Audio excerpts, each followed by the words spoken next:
कल हमने casting and controlling of various animals के बारे में डिस्कस किया था। इस कास्टिंग और कंट्रोलिंग ऑफ वेरियस एनिमल्स में हमने लार्ज एनिमल्स की बात करी थी। Livestock and poultry production course के प्रैक्टिकल में ये एक्सरसाइज हमने डिस्कस की थी। आज हम हैंडलिंग ऑफ स्मॉल एनिमल्स के बारे में डिस्कस करेंगे। छोटे पशुओं को किस प्रकार हैंडलिंग किया जाता है, कंट्रोल किया जाता है। जैसे भेड़ बकरियों को नियंत्रण करना। भेड़ तथा बकरियों को बिना किसी डर के सुगमता से पकड़ा जा सकता है। जैसे भेड़ और बकरियों को हम आसानी से पकड़ सकते हैं बिना किसी डर के, फियर के। जैसे जमुनापारी बकरों जो कि बड़े होते हैं, उनको पकड़ में थोड़ी सावधानी रखनी चाहिए। भेड़ों को टखने के ऊपर अबाउ हॉक्स पकड़कर बकरियों को सींग तथा कान पकड़कर वश में किया जाता है। भेड़ को अबाउ हॉक पकड़कर और बकरियों को सींग तथा कान पकड़कर वश में किया जाता है। भेड़ को हॉक के नीचे पकड़ने से तो एक तो शरीर पर लगी ऊन की क्वालिटी पर प्रभाव पड़ता है, दूसरे त्वचा पर ब्रशिंग लगने का डर रहता है। पशु को पकड़ने के पश्चात उसके बाईं ओर खड़ा होना चाहिए। पशु को पकड़ने के पश्चात उसके लेफ्ट साइड में खड़ा होना चाहिए। तो ये तो था भेड़ और बकरी को पकड़ने के लिए अबव हॉक्स पकड़कर और बकरियों को सींग तथा कान पकड़कर वश में किया जाता है।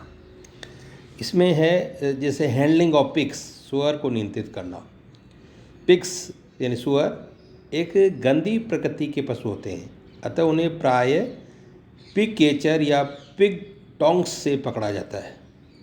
छोटे सुअरों अथवा बच्चों को हॉक के ऊपर से तथा कान को भी हाथ से पकड़ा जा सकता है। पिग्स में पूंछ द्वारा कभी नहीं पकड़ना चाहिए, क्योंकि इससे पूंछ उखड़ने का डर रहता है। तो पिग्स को कंट्रोल करने के लिए पिग कैचर या पिग टोंग्स की सहायता से सुअर को कंट्रोल में किया जाता है।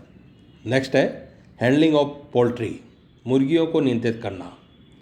फाउल कैचिंग स्टिक्स मुर्गियों को पकड़ने के यंत्र द्वारा पकड़ा जाता है। फिर दोनों के बीच छाती के समीप मुर्गी को पकड़ लिया जाता है। इसी तरह हैंडलिंग ऑफ हॉर्सेस, घोड़ों को नियंत्रित करना। घोड़े के समीप जाने से पूर्व हमको कुछ बोलना आवश्यक है, क्योंकि ऐसा न करने पर घोड़ा या हॉर्स लात मार सकता है।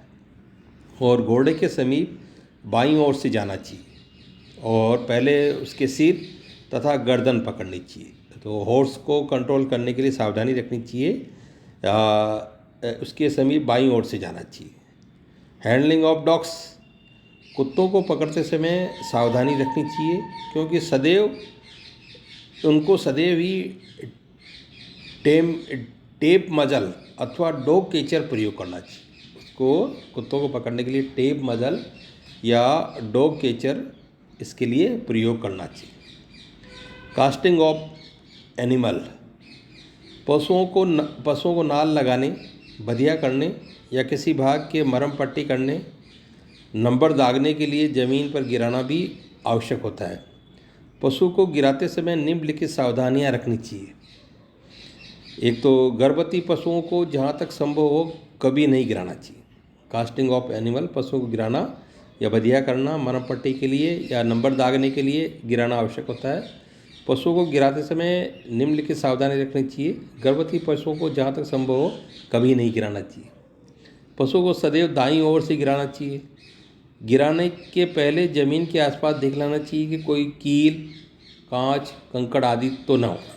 पशु को हम गिराएंगे उससे पहले फर्श पर देख लेंगे कि कोई कील, कांच, कंकड़ इत्यादि नहीं होना चाहिए। गिरने के लिए सूत की रस्सी या मध्यम आकार की प्रयोग करनी चाहिए।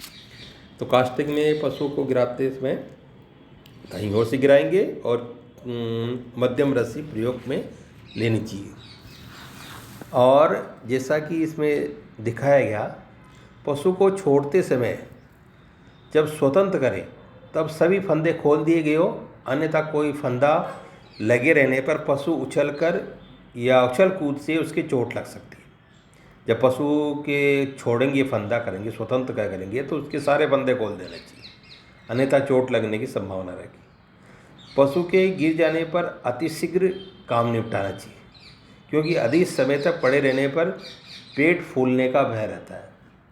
पशु को हम गिराएंगे तो हमारा काम जल्दी करना चाहिए, शीघ्र निपटाना चाहिए, क्योंकि ज़्यादा समय तक पड़े रहने पर उस पशु में पेट फूलने की समस्या भी हो जाती है। पशु को गिराने की प्रथम विधि, पशु को गिराएंगे तो उसकी कौन कौन सी विधि हैं, जैसे कि इस चित्र में दिखाया गया, र्यूफ विधि से पशु को गिराना और क्रॉस विधि से पशु को गिराना। पहली विधि है र्यूफ विधि, जैसा कि इसमें चित्र में दिखाया गया। इसमें क्या करते हैं कि पशु को गिराने के लिए 10 से 15 मीटर लंबा 10 से 15 मीटर लंबा तथा 2 सेंटीमीटर मोटा सूत का रस्सा होना चाहिए। कितना? 10 से 15 मीटर लंबा और 2 सेंटीमीटर मोटा सूत का रस्सा होना चाहिए। इस रस्से के एक कोने पर खिसकने वाला फंदा बना हुआ होना चाहिए। इस फंदे को सींग में डालकर फिर पहला लपेट गर्दन के चारों, पहला लपेट हम देंगे गर्दन के चारों और दूसरा हम्प के पीछे छाती के चारों, दूसरा घेरा हम देंगे हम्प के पीछे छाती के चारों और तीसरा लपेटा उसके थन के सामने से पेट के चारों ओर होता हुआ लगाया जाता है। इस प्रकार 3 घेरे लगाएंगे। जब इस रस्से के स्वतंत्र सिरे को पूंछ के पास ले जाकर 2 व्यक्ति इस प्रकार खींचें कि पशु के खिंचाव के कारण धीरे धीरे बैठता हुआ गिर जाए। हम क्या करेंगे कि अब इस रस्से के स्वतंत्र सिरे को पूंछ के पास ले जाकर 2 व्यक्ति इस प्रकार खींचें कि पशु के खिंचाव के कारण वो धीरे धीरे बैठता हुआ गिर जाए। पशु के गिरते ही एक व्यक्ति उसके सिर पर नियंत्रण रखे तथा दूसरा व्यक्ति पूंछ को दोनों जांघों के बीच से निकालकर ऊपरी जांघ के ऊपर मजबूती से पकड़े रखें। इसमें हम क्या करें कि पशु के गिरते ही एक व्यक्ति उसके सिर पर नियंत्रण रखेगा तथा दूसरा व्यक्ति पूंछ को दोनों जांघों के बीच से निकालकर ऊपरी जांघ के ऊपर मजबूती से पकड़े रखें। तीसरा व्यक्ति पशु के टांगों को बांधेगा। जब पशु को मुक्त किया जाएगा तो ये क्रम उल्टा होगा तथा अर्थात पहले पैर खोले जाएंगे और इस पशु को गिराने की विधि को र्यूफ विधि कहते हैं। जैसा कि इसमें चित्र में दिखाया गया, र्यूफ विधि, इसमें जो रस्सी की सहायता से 3 लपेटे बनाए गए हैं और इसमें खिंचाव के कारण पशु धीरे धीरे गिरता जाएगा।